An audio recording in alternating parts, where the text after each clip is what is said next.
নাহমাদুহু ওয়া নুসাল্লি আলা রাসূলিহিল কারীম। যুগে যুগে আল্লাহ আলোকময় একদল মহাপুরুষ মহামানবদের এই পৃথিবীতে পাঠিয়েছেন আমাদের মতো গুনাহগারদের, এই পৃথিবীর সকল মানব জাতিকে, সকল সৃষ্টিকে সত্য সুপথে পরিচালিত করার জন্য। তাদেরকেই আমরা নবী বা রাসূল, পয়গম্বর ইত্যাদি নামে চিনে থাকি। আদম শফিউল্লাহ থেকে শুরু করে একের পর এক নবী পয়গম্বর রাসূলরা এই পৃথিবীতে এসেছেন। এসে আমাদেরকে ইসলামের বাণী, সত্যের বাণী, সুপথের বাণী, আল্লাহর বাণী শুনিয়ে আল্লাহর পথে আকৃষ্ট করেছেন এবং আল্লাহর ইবাদত বন্দেগীতে নিজেদের বাকি জীবন কাটিয়ে দেবার আহ্বান করেছেন।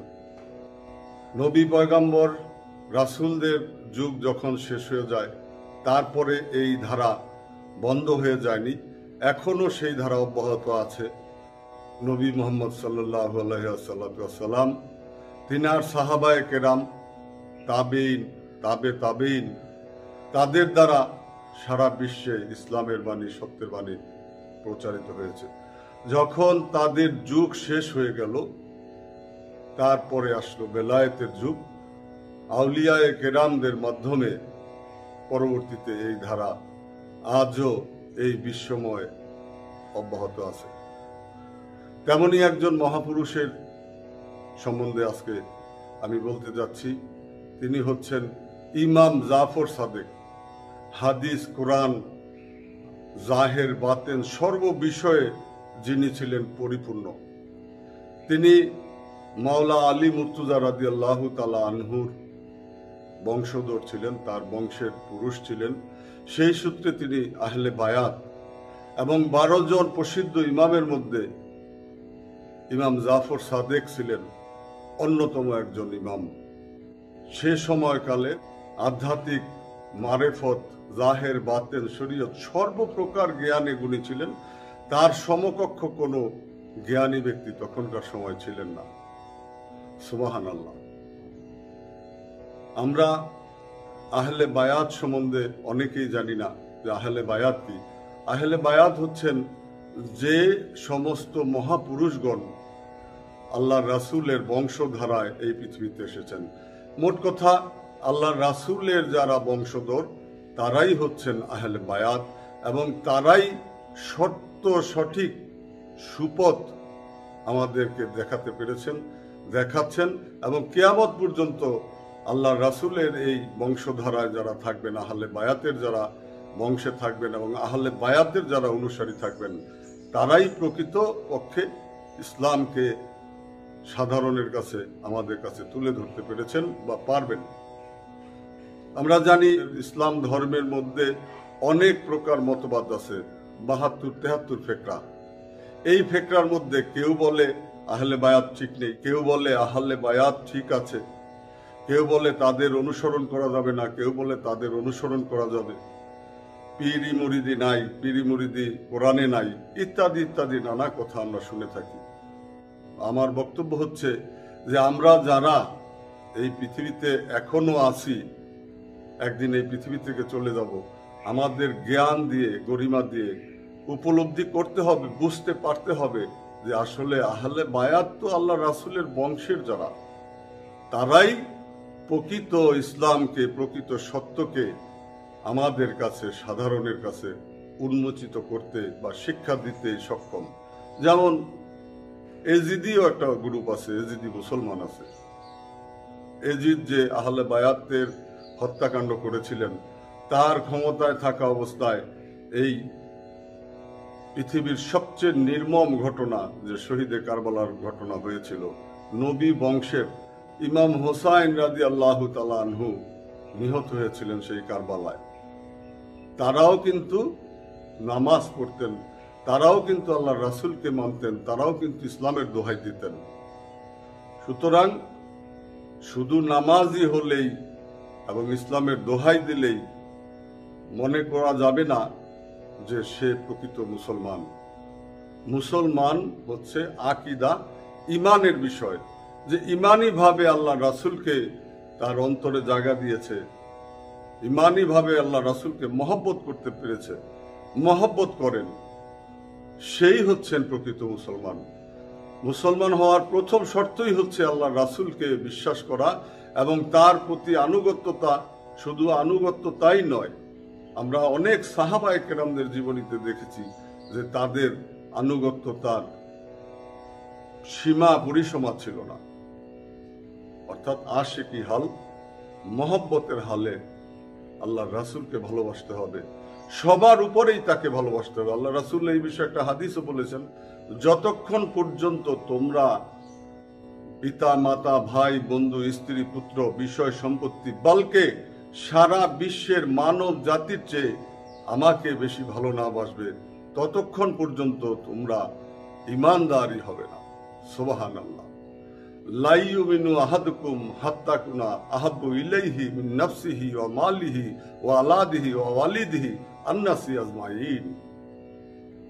সুতরাং আমরা বুঝতে পারলাম যে আহলে বায়াতকে এবং আল্লাহর রাসূলকে সবার চেয়ে বেশি ভালোবাসতে হবে, সবচেয়ে বেশি তাদের প্রতি আনুগত্য থাকতে হবে এবং তারা যেভাবে আমাদেরকে ইসলামের পথ, আল্লাহর পথ দেখিয়েছেন, দেখাচ্ছেন, সেটাকেই প্রকৃতভাবে মানতে হবে। এভাবেই ইমাম জাফর সাদেক রহমতুল্লাহ আলাইহির যশ খ্যাতি নাম সারা আরব বিশ্বে ছড়িয়ে পড়ল। তখন সারা আরব জাহানের বাদশাহ ছিলেন মনসুর বিল্লাহ। মনসুর বিল্লাহ ধীরে ধীরে বিচলিত হতে থাকলেন যে যেভাবে ইমাম জাফর সাদেক রহমতুল্লাহ আলাইহির নাম যশ খ্যাতি ভক্ত মুরিদানে সারা আরব বিশ্ব ছড়িয়ে যাচ্ছে, লোক বেড়ে যাচ্ছে, কি জানি কোনো এক সময় হয়তো তিনি বিদ্রোহ করতে পারেন অথবা ক্ষমতা থেকে আমাকে হটিয়ে দিয়ে ক্ষমতা দখল করতে পারেন। বাদশার মনে এই ভয় আসলো।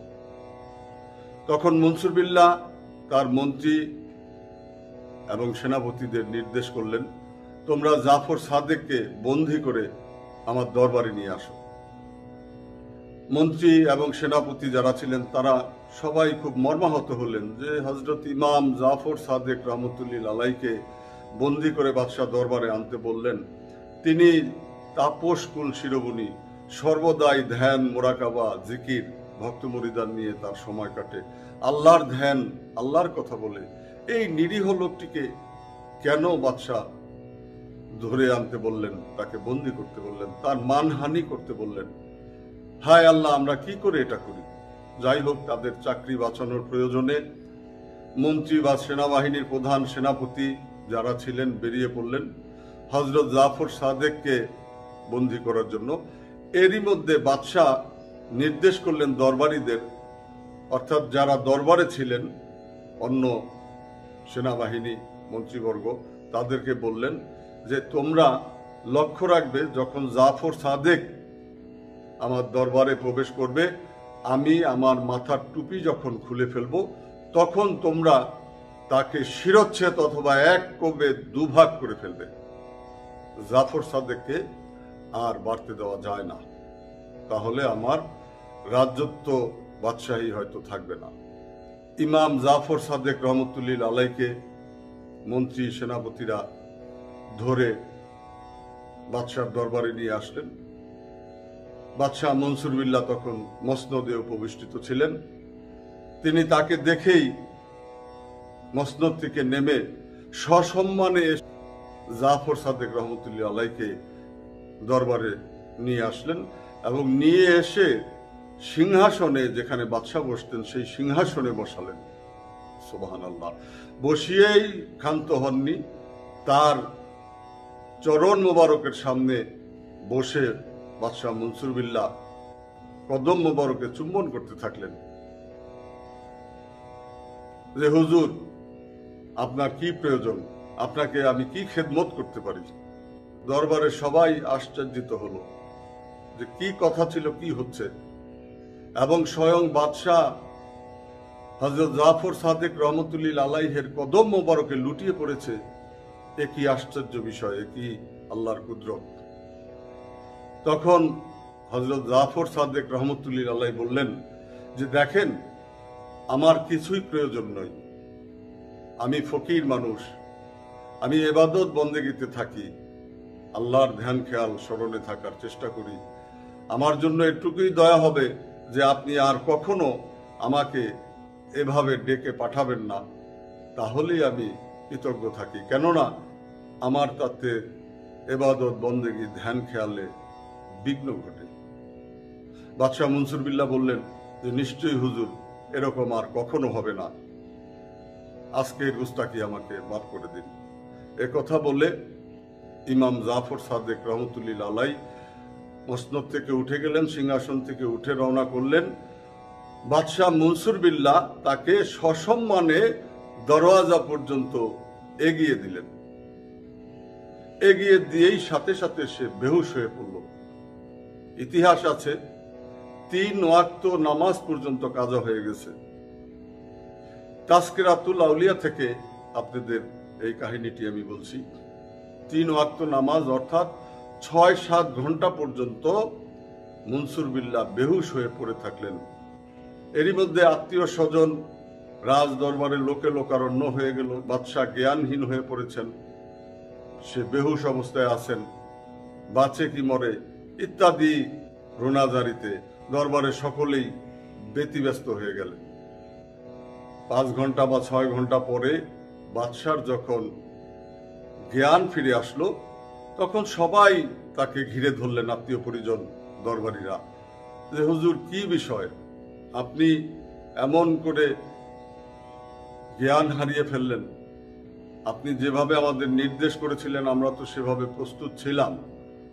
বাদশাহ মনসুর বিল্লাহ বললেন যে আমি যখন সিংহাসনে বসে দেখলাম জাফর সাদেক দরবারের দিকে প্রবেশ করতেছে, 3টি বিষধর সাপ, আরেকটি রেওয়াতে আছে একটি অনেক বড় বিশাল আকারের অজগর আমাকে লক্ষ্য করে বলতেছে, হে মনসুর বিল্লাহ, খবরদার, যদি নবী বংশের আওলাদ আহলে বায়াত তোমার দরবারে এসেছে, তার শানে এতটুকু বেয়াদবি করো, সাথে সাথে আমরা তোমাকে ধ্বংস করে ফেলব। আমি সে ভয়ে কাঁপতে কাঁপতে বেহুশ হয়ে পড়েছি, এখনো ভাবলে আমি সেই ভয়ে মরতে যাই। সুবহানাল্লাহ, আল্লাহর কি কুদরত, আল্লাহর রাসূলের কি দয়া, যে আল্লাহর ওলি রাখে আল্লাহকে মারে। আল্লাহর ওলিদের শানে বেয়াদবি করা এবং আল্লাহর ওলিদের শানে তিরস্কার করা, তাদের হত্যা করা তো দূরেরই কথা, আল্লাহই তাদেরকে হেফাজত করেন। আল্লাহ রাসূল বলছেন, আল ওয়ালিউ তাহতা কুব্বাই, অর্থাৎ আউলিয়ারা আমার চাদরের নিচে, তিনি তাদের হেফাজত করেন, হেফাজতকারী হয়ে যান।